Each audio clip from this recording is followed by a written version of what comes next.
의하심으로 예배를 하나님 앞에 올리겠습니다. 사랑과 은혜가 충만하신 하나님 아버지 고맙고 감사드립니다. 오늘도 정말 추석 명절 기간에 또 이렇게 하나님 앞에 모여서 찬양과 경배로 예배드릴 수 있도록 하나님 은혜 주심을 감사드립니다. 하나님 아버지 시간 우리의 생각들, 분주한 생각들 다 내려놓게 도와주시고 오직 하나님께 시선을 고정하며 하나님의 음성에 귀 기울이는 예배의 시간 되도록 축복하여 주시옵소서. 예수님의 이름으로 간절히 기도합니다. 아멘. 나를 통해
찬양드리겠습니다. 작고 작은 내 모습 강하게 긍정으로 채워주소서. 주가 명하신 대로 주께서 가라신 곳 짐을 하겠나이다.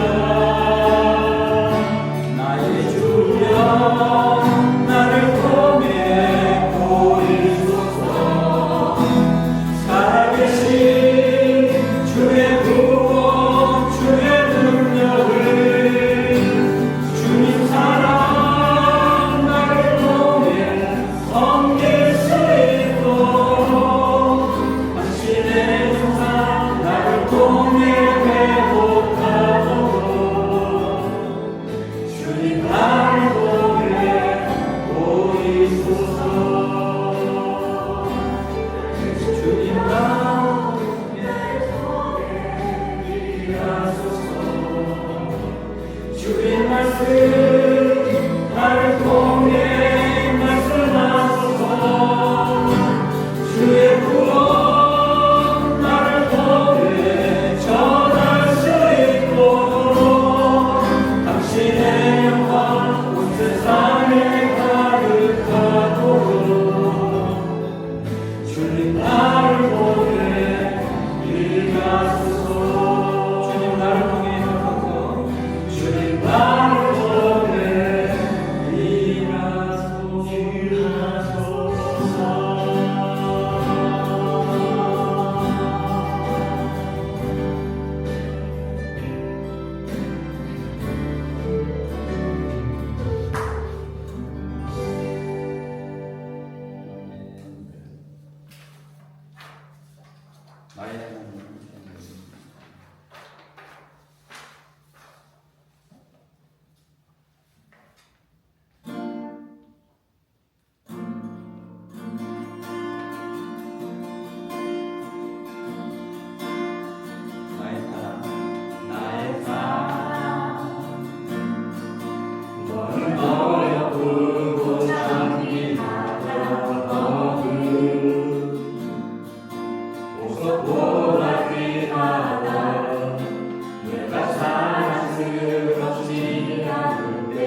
주시는 하나님의 말씀은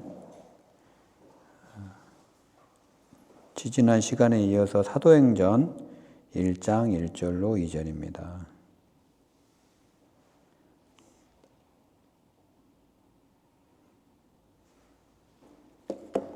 사도행전 1장 1절로 2절입니다. 찾으신 줄 알고 제가 봉독해 드리겠습니다. 데오빌로여, 내가 먼저 쓴 글에는 무릇 예수께서 행하시며 가르치시기를 시작하신부터 그가 택하신 사도들에게 성령으로 명하시고 승천하신 날까지의 일을 기록하였노라. 아멘. 할렐루야.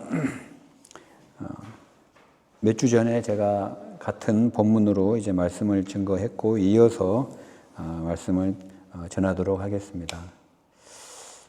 오늘 사도행전 1장 1, 2절에 보면은 행하시며 가르치시기를 시작하신부터 그가 택하신 사도들에게라고 말씀하고 있습니다.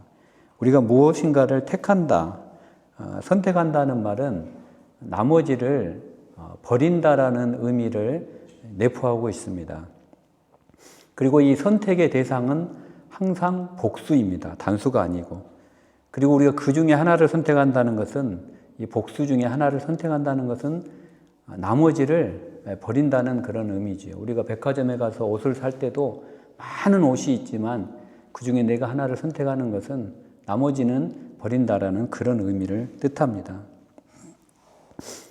내가 하나를 선택한다는 것은 그리고 이 나머지 다른 것보다 이 내가 선택한 이것이 더 낫다라는 그러한 믿음으로 우리가 선택을 하는 것입니다. 여러분, 우리가 회사를 들어갈 때는 입사 원서를 내고 또 면접관이 면접을 보지요. 저희 회사도 이번에 경력직을 뽑고 계약직을 뽑는데 많은 사람들이 지원을 했습니다. 제가 이제 인력을 총괄하는 그 입장에서 이제 수많은 이제 입사 원서를 낸 구직자들을 이제 그 중에서 우리 회사가 필요한 사람을 선택을 하는데, 선택을 했다라는 이야기는 나머지 지원자는 아쉽지만 포기한다라는 그런 의미를 가지고 있습니다. 어떤 면접관은 이제 화려한 스펙을 중요하게 생각할 수도 있고, 또 어떤 사람은 스펙보다는 인성을 더 중요하게 생각을 해서 나중에 조직의 뒤에 이제 또 등에 칼을 꽂지 않을 그런 사람들이 있거든요. 그런 사람을 배제하고 조금 스펙은 남보다 떨어지더라도 인성이 좋다라고 판단되는 사람을 선택을 하기도 합니다. 그때 우리가 왜 당신은 저 사람을 뽑았나요? 라고 물어보거나, 저 사람은 굳이 뽑힐 만한 자격이 없는데 저 사람 왜 뽑았나? 라고 비판을 할 수도 없습니다. 왜냐하면 그 지원자를 선택한 면접관은 그 사람이 그 조직에 가장 합당한 사람이라고 본인이 믿음으로 선택했기 때문입니다. 인간에 대한 하나님의 선택 역시 인간에 대한 하나님의 절대적인 믿음에 기인하고 있습니다. 오늘 사도행전 1장 2절에 보면은 하나님께서 택하셨다고, 하나님께서 사도들을 택하신 사도라고 말씀하고 있습니다. 그래서 인간에 대한 이 하나님의 택하심, 이것은 바로 그 택하심을 받은 사람에 대한 하나님의 믿음의 표현이라고 할 수가 있습니다. 우리가 이 사실을 깨닫는다면 우리가 그동안 설명할 수 없었던 많은 것들을 이제 이해할 수 있습니다. 왜 하나님께서는 어머니의 태 속에 있던 핏덩이인 야곱과 에서 중에서 야곱을 택하셨을까? 왜 하나님은 며느리를 창녀로 알고 그와 동침한 부도덕한 유다를 통하여 구원의 역사를 이어가게 하셨을까? 왜 하나님께서는 그 나사렛이라고 하는 그 시골 땅, 그 달동네, 그 빈민촌에서 사는 마리아를 통해서 예수님을 잉태하게 하셨을까? 생각을 해보십시오. 2000년 전에 예루살렘의 이 지성과 미모를 겸비한 그런 처녀들이 얼마나 많았겠습니까? 그런데도 시골 깡촌의 나사렛이라는 곳에 마리아를 하나님께서는 택하셨다는 거예요. 왜 하나님께서는 무식한 어부인 베드로를 택하셨을까? 또 이 동족들로부터 손가락질 당하는 정말 짐승만도 못하게 취급받던 세리를 주님의 사도로 택하셨을까? 왜 하나님께서는 예수 그리스도의 대적 바울을 사도행전의 주인공으로 택하셨을까? 그리고 왜 하나님은 우리를 택하셨을까? 그 해답은 오직 하나입니다. 하나님께서는 야곱을 믿었고, 하나님께서는 부도덕한 유다를 믿으셨고, 하나님께서는 깡촌의 시골 처녀인 마리아를 믿으셨습니다. 그리고 하나님은 예수를 죽이고자 쫓아다니던 그 바울이 회심할 것을 믿으셨고, 그리고 형편없는 우리를 믿으셨기 때문에 하나님은 우리를 택하셨다라는 사실입니다. 우리 인간은 언제나 우리 인간의 편에서 해석을 합니다. 그래서 하나님에 대한 우리의 믿음을 마치 대단한 것처럼 절대시하는 그런 경향이 있습니다. 누구 믿음이 더 좋은가? 누가 더 하나님을 더 신뢰하는가? 김 집사, 그거 좋죠. 그 믿음의 롤 모델을 따라서 우리가 도전을 받는 건 좋습니다. 물론 인간의 믿음이 이렇게 대단히 중요합니다. 그러나 여러분, 그 믿음조차도 하나님께서 허락하시고 주셨다라는 사실을 우리는 깨달아야 합니다. 우리가 하나님을 알기도 전에, 우리가 하나님을 믿기도 전에 하나님께서 먼저 우리를 믿어주셨음을 간과해서는 안 된다라는 사실입니다. 만약 하나님께서 저와 여러분을 믿어주시지 않으셨다면 추악한 죄인에 지나지 않는 우리를 위해 어떻게 당신의 유일한 독생자 예수 그리스도를 이 더러운 세상에 보내셨겠습니까? 우리가 하나님을 알기도 전에, 우리가 하나님을 믿기도 전에 우리를 먼저 믿어주신 삼위일체 하나님의 믿음이 십자가의 구원을 완성하신 것입니다. 형편없는 죄인임에도 불구하고 우리를 먼저 선택해 주시고 당신의 은혜를 베풀어 주신 그 주님, 그리고 하나님의 이제 자녀답게 살아라고 말씀하시는 것이 바로 하나님의 소망이요, 우리를 향한 하나님의 믿음이었다라는 것입니다. 그래서 이것을 바로 하나님의 은혜라고 말할 수밖에 없다라는 것입니다. grace, 은혜, 말할 수 없는 은혜입니다. 저는 어제 이렇게 유튜브를 보다가 어느 그 신학생이 인터뷰를 하는 것을 제가 들었습니다. 그분이 이렇게 이야기를 하면, 자기는 기숙사에서 신학생들하고 토론을 하면서 하나님이 구원받을 자를 미리 택하셨다는 것을 도저히 믿을 수가 없다, 나는. 만약에 하나님께서 구원받을 자를 이렇게 이미 택해 놓으셨다면은 우리가 믿을 필요가 뭐 있느냐. 그리고 우리가 전도할 필요가 없다라는 것이죠.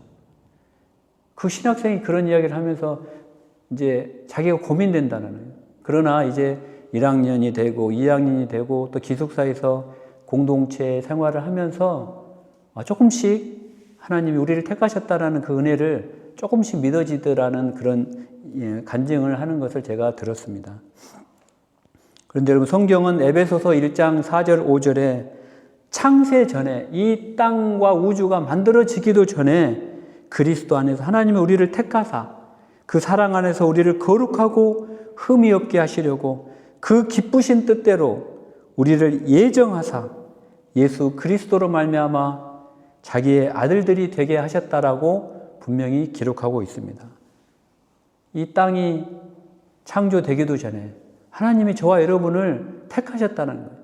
뭘로? 믿음으로. 우리의 형질이, 체질이, 우리가 정말 아무 폼도 안 생겼는 그 단계에서 하나님 우리를 택하셨다는 거예요. 정말 한번 생각해 보세요. 이거 얼마나 기가 막힌 일입니까, 여러분?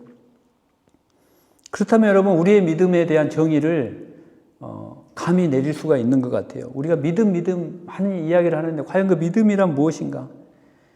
우리 인간의 믿음은 우리를 먼저 믿어주신 하나님의 믿음에, 그 하나님의 은혜에 대한 인간의 응답이 바로 믿음이 아닌가, 저는 이렇게 생각을 합니다.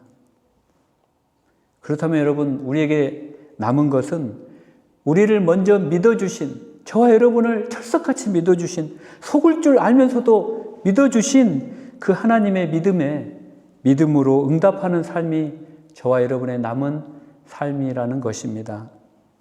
그것이 바로 우리의 연약한 믿음에도 불구하고 우리를 택하여 주신, 오늘 말씀처럼 그가 택하신 사도들에게 예수 그리스도가 우리를 택해 주신 그 하나님의 뜻인 것입니다. 그래서 오늘 본문 2절은 주님께서 당신의 믿음으로 왜 우리를 선택해 주셨는지 그 까닭을 밝혀주고 있다는 것입니다. 예수의 행하시며 가르치시기를 시작하신부터 그의 택하신 사도들에게 성령으로 명하시고, 주님께서는 우리를 택하실 때 당신의 사도로 선택하셨다는 것이에요. 사도로.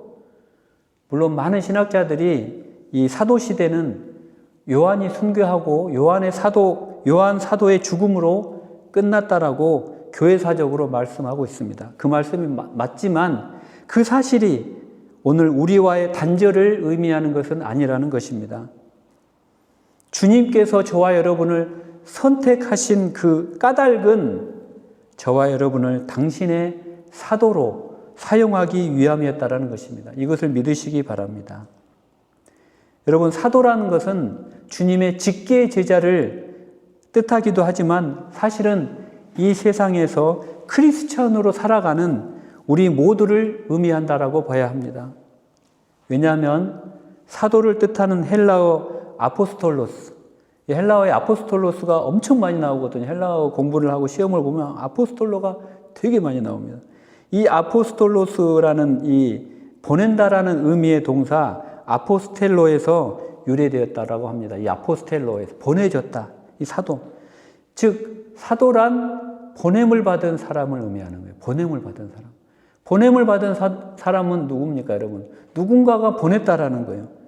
뜻도 목적도 없이 그냥 아무 데로 가는 것이 아니라 누군가가 보낸 사람의 의도와 의지를 가지고 그분의 뜻을 가슴에 품고 전달하러 가는 사람이 바로 아포스텔로스라는 것입니다. 반드시 보내는 자의 메시지를 가지고 가야 한다는 것입니다. 내가 아무리 달려나가도 나는 사도야 하고 아무리 이 아프리카, 동남아시아 방방곡곡을 돌아다녀도 주님의 메시지를 지니고 있지 않다면 그는 참된 의미의 사도라고는 할 수가 없다는 것입니다. 그리고 주님께서 여러분을 그리고 저를 당신의 사도로 오늘 본문의 말씀처럼 택하신 까닭은 이 혼탁하고 정말 가치가 무너져가는 이 세상 속에서 주님의 메시지를 품고 주님의 메시지대로 살아갈 수 있도록 그렇게 하기 위하여 저와 여러분을 택하시고 보내셨다라는 것입니다.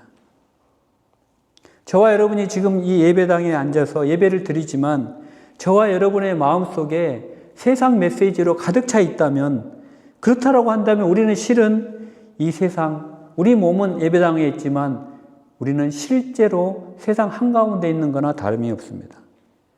그러나 만약 저와 여러분이 예수 그리스도의 메시지를 품고 이 세상을 살아간다면 우리가 이 세상 어느 곳에 있든지 바로 그곳이 아름다운 예배당이 될 수 있다는 것입니다. 사도 바울은 고린도에 있는 교인들에게 편지를 쓸 때 이렇게 하나님의 교회라는 명칭을 사용합니다. 교회를 의미하는 헬라어 에클레시아는 그 뜻은 부름받은 자들이라는 뜻이에요. 부름받은 자들. 에클레시아. 여러분 한 명 한 명이 부름받은 교회라는 뜻이에요. 에클레시아. 그런데 여러분, 성경이 이 에클레시아라는 단어를 최초로 사용한 것은 아닙니다, 여러분. 이 성경이 쓰여지기도 전에 그 1000년 전에 로마 그리스 시대 때 이 에클레시아라는 단어가 사용이 됐습니다. 신약 성경이 그리고 나서 신약 성경이 기록되던 그 로마 제국 시대에도 각 제국 시대, 각 도시마다 여러 도시마다 빌립보, 에베소 여러 도시마다 에클레시아가 있었다는 거예요. 에클레시아가. 여러 도시마다 다 에클레시아가 있었어요. 근데 그 당시의 에클레시아는 그 도시의 제반 사항을 논의하고 관할하기 위한 시민의 대표로 이루어진 모임이었습니다. 그래서 우리말로 굳이 옮기자면 공의회 또는 민회, 그 국민들의 모임, 민회나 공의회로 번역할 수가 있습니다. 그래서 여러분, 이를 근거로 인하여 어떤 찰리 커크도 그런 이야기를 하더라고요. 우리 에클레시아는, 우리 교회는 정치적인 발언을 할 수도 있다. 그리고 이 나라가 올바른 길로 갈 수 있도록 주님의 복음의 통로를 여는데 바른 길로 열 수 있도록 우리가 정치적이라는 표현보다는 어떤 나라의 어떤 큰 디렉션을 교회들이 제시할 수 있어야 된다라고 주장을 하기도 합니다. 그래서 드보라나 에레미야의 예를 들기도 합니다. 그게 성경적이라고 주장을 하는데 저는 이 주장의 동의 여부를 떠나서 신약 성경이 기록되던 이 로마 제국 시대에도 각 도시마다 에클레시아가 있었다라는 사실이에요. 그런데 지금으로부터 2000년 전에, 그러니까 2000년 전 예수님 당시에 그 전부터 에클레시아가 존재했고 각 도시마다 있었고 그 도시의 행정이나 여러 가지 제반 그 도시의 정책들을 이 에클레시아에서 협의하고 토론하고 제안을 했다라는 거예요. 근데 갑자기 교회의 에클레시아라는 게 나타난 거예요. 그것도 로마 제국에. 주님을 쫓는 무리들이 우리도 에클레시아다라고 나타난 거예요. 그것도 단순히 어떤 민의나 공의회에 의미하는 에클레시아가 아니라 우리는 하나님의 에클레시아다라는 그런 크레이지를 걸고 나타난 거예요. 그 당시의 사람들이 대단히 의아했어요. 아니, 서로 반문한 거예요. 아니, 저 에클레시아는 또 뭐지? 우리는 에클레시아가 이런 에클레시아로 해석을 하고 있는데 갑자기 예수 그리스도가 나타나고 그를 추앙하고 그를 쫓는 제자들이 나타나서 우리도 에클레시아다고 하니, 우리도 교회다고 하니까 저건 뭐지? 라고 이야기를 한 거예요. 듣도 보지도 못한 하나님의 에클레시아, 이게 도대체 무슨 말이야? 하고 의문을 가졌다라는 거예요. 그리고 이제 세상 사람들은 하나님의 에클레시아를 자처하는 사람들의 삶을 면밀하게 주시하기 시작합니다. 만약 당시의 크리스찬들이 하나님의 에클레시아를 자처하면서도 세상 사람들과 똑같이 세상의 메시지를 마음에 품고 욕망의 메시지를 마음에 품고 살았다면 세상 사람들은 하나님의 에클레시아를 쫓는 그들을 다시는 상종 못할 사람으로 생각했을 수도 있었을 것입니다. 그러나 그 당시에 이 로마 제국 시대에, 서슬이 펄었던 로마 제국 시대에 이 하나님의 에클레시아에 의하여 결국 기독교가 로마의 국교가 되고 로마 제국이 국권이 세워졌다라는 그 사실은 당시의 에클레시아가, 당시의 크리스찬들이, 하나님의 에클레시아들이 주님의 믿음에 부응하여 주님의 메시지를 품고 주님의 사도로서 이 세상을 살았다라는 반증이 될 수가 있다는 것입니다. 그렇다면 여러분, 주님의 믿음에 의하여 일방적으로 선택받은 저와 여러분도 그 주님의 믿음에 부응하여 하나님의 에클레시아로 살아야 된다는 사실입니다. 우리도 그 믿음에 주님이 우리를 믿어주시고 주님이 우리를 하나님의 사도로 이 세상의 에클레시아로 불러주신 그 믿음에 부응하여 살아라는 것이 바로 하나님의 뜻이라는 것입니다. 할렐루야. 여러분, 손흥민 선수 잘 아시죠? 요즘에 저는 별로 웃을 일이 없는데 이제 손흥민 선수의 그 슛 장면을 보면서 너무 이렇게 스트레스도 좀 풀리고 너무 마음이 뿌듯하더라고요. 토트넘에서 미국 LAFC로 이적한 지 지금 불과 8경기 만에 8골을 터뜨렸습니다. 어제도 오후에 경기가 있었는데 그건 제가 결과를 보지는 못했는데, 근데 여러분 정말 답답한 국민들의 마음을 시원하게 해주는 국민 그 스마일 메이커 같아요. 정말 참 대견해요. 인성도 그렇게 좋다 그래요. 이영표 집사가 그러는데 이 세상에는 정말 축구 실력이 뛰어난 선수들은 많다. 그런데 그 선수들 중에 인성까지 뛰어난 선수는 드문데 손흥민이는 그 선수 중에 하나라고 극찬을 하더라고요. 여러분, 손흥민, 지금은 이제 월드 클래스라고 불려도 좋은 손흥민 선수에게도 제가 이렇게 제가 알고 있기로는 아픈 기억이 있었어요. 아픈 기억이. 2015년에 손흥민이가 독일의 레버쿠젠에서 이제 토트넘으로 이적했을 때 처음부터 그가 잘 적응했던 건 아니었어요. 그가 잉글랜드 무대에 적응을 하기를 어려워서 큰 어려움을 겪었는데 말도 안 통하죠. 그 다음에 경기 스타일도 다르죠. 엄청 터프하잖아요, EPL이. 근데 이제 뭐 잦은 부상으로 벤치에 앉는 시간도 많아지고 하다 보니까 다운된 거예요. 자기 기대만큼 활약을 하지 못했어요. 고민하다가 그가 이제 감독을 찾아갑니다. 감독님, 저 아무래도 그냥 독일로 돌아가야 될 것 같아요. 라고 감독에게 이제 이적 의사를 전달했습니다. 그 순간 이 포체티노 감독은 손흥민을 붙잡으면서 이렇게 말했다고 합니다. 나는 내가 이 팀에서 반드시 성공하리라고 믿는다. 나는 너를 믿는다. 그러니 떠나지 말고 나랑 함께 하자.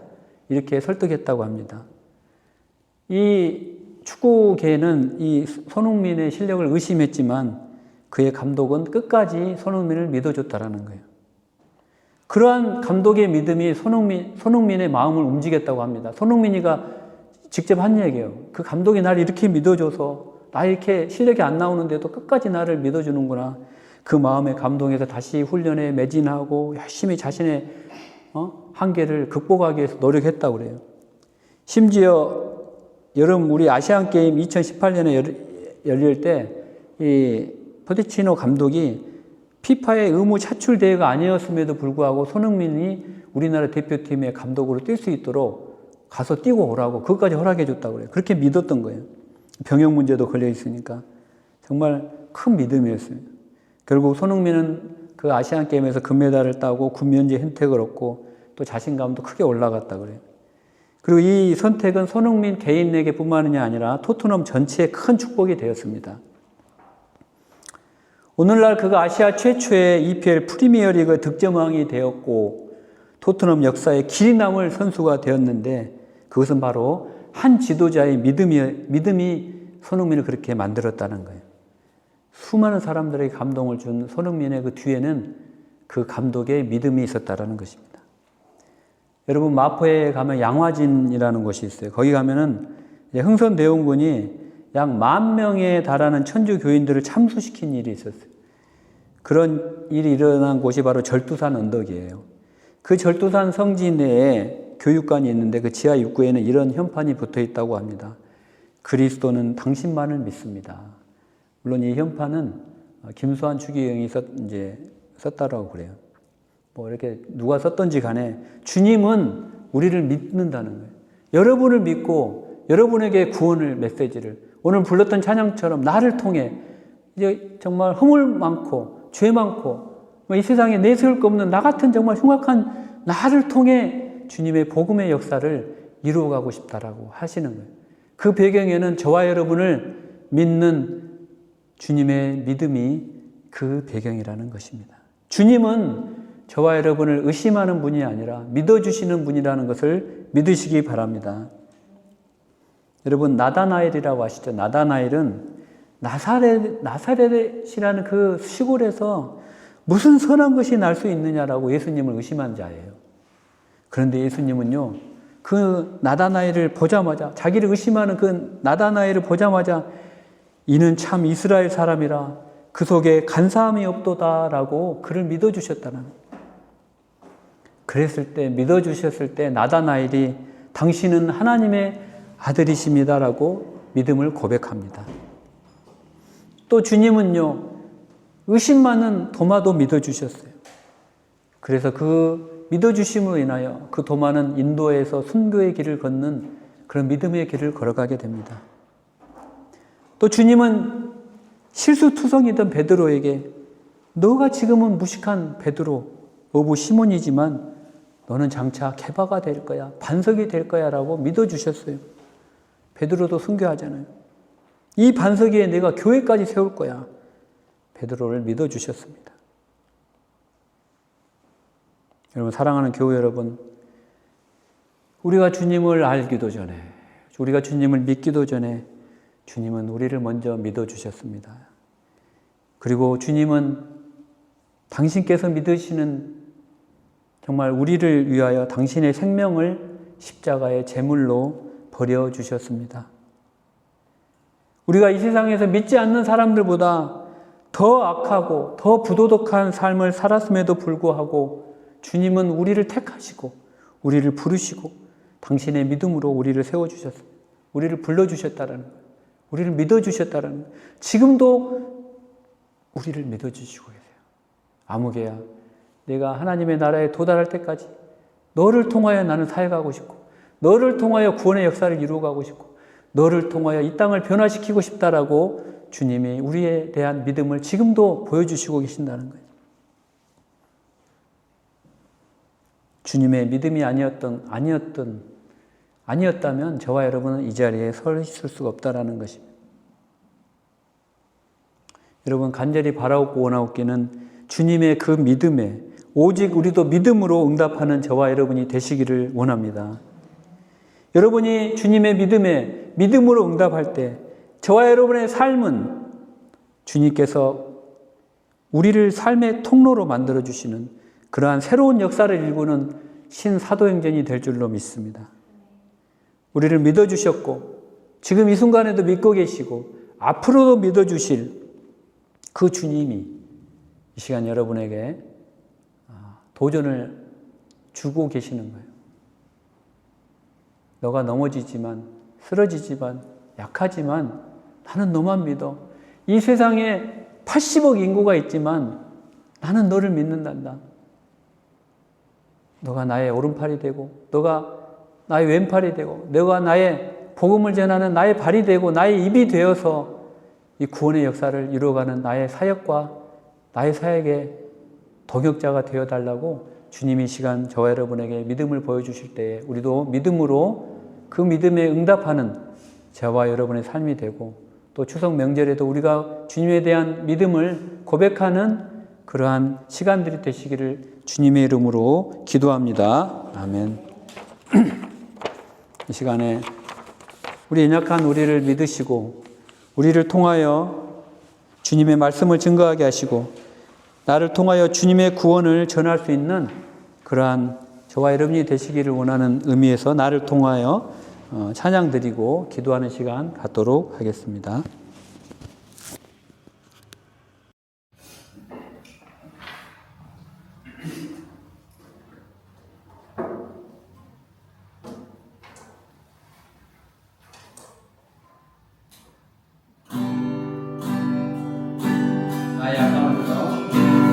나의 약함을 들어 강하게 하시는 주, 내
주님이 불러주시고 주님이 나를 택하여 주시고 주님이 나를 믿어주셨사오니 아버지 하나님 부족하지만 나의 믿음을 주님 앞에 올려드립니다. 주님이 나를 믿어주시고 그 믿음에 우리가 응답하기를 원합니다.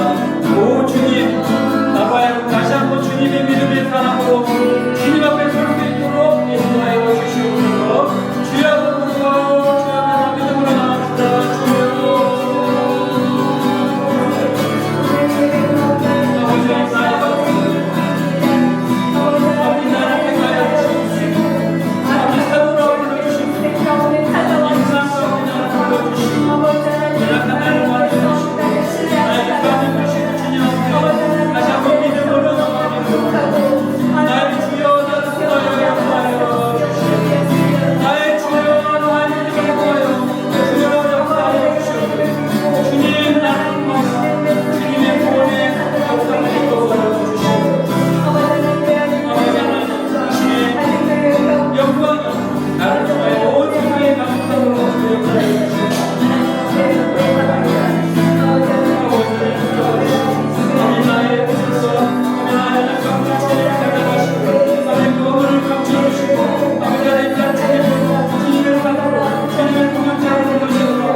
광야 같은 이 세상, 이 영적인 싸움터에서 우리를 그리스도의 군사로 불러주셨사오니 아버지 하나님, 우리가 오직 우리의 대장 대신 예수 그리스도만 믿고 나가게 도와주시옵소서.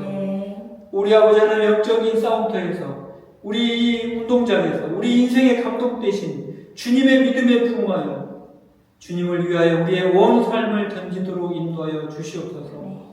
아버지, 이 땅과 이 온 우주 만물을 창조하신 주님을 위하여 우리가 마땅히 져야 할 십자가를 기꺼이 지는 우리 인생 되도록 도와주시옵소서. 아버지, 우리를 믿으시는 주님의 믿음을 힘입어 우리 인생의 삶이 전대미문의 생명의 역사를 일궈 가도록 주여 우리의 삶을 축복하여 주시고 우리 한 명 한 명의 삶을 주목하여 주시옵소서. 아버지 하나님, 부족하지만 우리를 통하여 주님의 구원의 역사를 이루어갈 수 있도록 역사하여 주시옵소서. 우리를 통하여, 우리의 입술을 통하여 주님의 사랑을, 주님의 그 크신 은혜를 증거하고 섬기는 자로 세워 주시옵소서. 아버지 하나님 감사합니다. 또 우리가 이제 긴 추석 연휴를 또 시작합니다. 아버지 하나님 이 연휴 가운데 아버지 하나님 화목하게 하시고 아버지 하나님 나를 통하여 주님의 삶이 나타나도록 인도하여 주시옵소서. 귀한 은금들인 손길을 기억하여 주시옵소서. 아버지 하나님 그들의 삶을 축복하여 주시고 그들의 삶을 윤택하게 하여 주시고 그들이 아버지 남을 돕는 그들의 그릇이 마르지 않도록 하나님 그들의 재정도 하나님께서 넉넉히 채워 주시옵소서. 축복하여 주시옵소서. 감사드리며 예수 그리스도의 이름으로 기도합니다. 아멘.